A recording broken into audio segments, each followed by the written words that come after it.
சிவகார்த்திகேயன் அடுத்து ஒர்க் பண்ண போகிற டைரக்டர் இவர் தானா? அவர் யாருன்னு தெரிஞ்சுக்கணும் அப்படின்னா இந்த வீடியோ ஃபுல்லாக ஸ்கிப் பண்ணாமல் பாருங்க.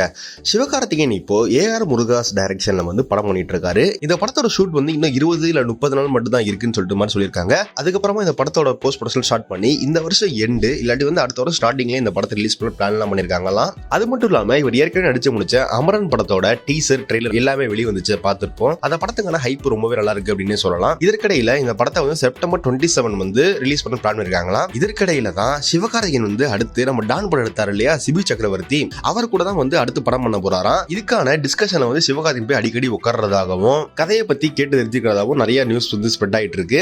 இதை பத்தின அபிஷியல் அனௌன்ஸ்மெண்ட்டை வந்து சீக்கிரமே வந்து நம்ம எதிர்பார்க்கலாம். டான் படம் எப்படி ஹிட் ஆச்சு அப்படிங்கிறது நம்ம எல்லாருக்குமே தெரியும். சிவகார்த்திகேயனோட எல்லா கலெக்ஷன்லையுமே பீட் பண்ணி டான் வந்து 125 கோடிக்கு மேல கலெக்ட் பண்ணுச்சு. இந்த படத்தோட அனௌன்ஸ்மெண்ட் வரும்போது பாத்தீங்க அப்படின்னா ஒரு பெரிய எதிர்பார்ப்பு இருக்கும். ஆகா, டான் படம் எடுத்தாராச்சு, திரும்ப சிவகார்த்திகேயன் இணையாரு அப்படின்னா அந்த படம் கண்டிப்பா சூப்பரா இருக்கும் அப்படிங்கிறத எதிர்பார்க்கலாம். இந்த மாதிரி நிறைய இன்ட்ரெஸ்டிங்கான அப்டேட்ஸ் தெரிஞ்சுக்கணும் அப்படின்னா நம்ம சினி வினர்ஸ் சேனலை சப்ஸ்கிரைப் பண்ணிடுங்க.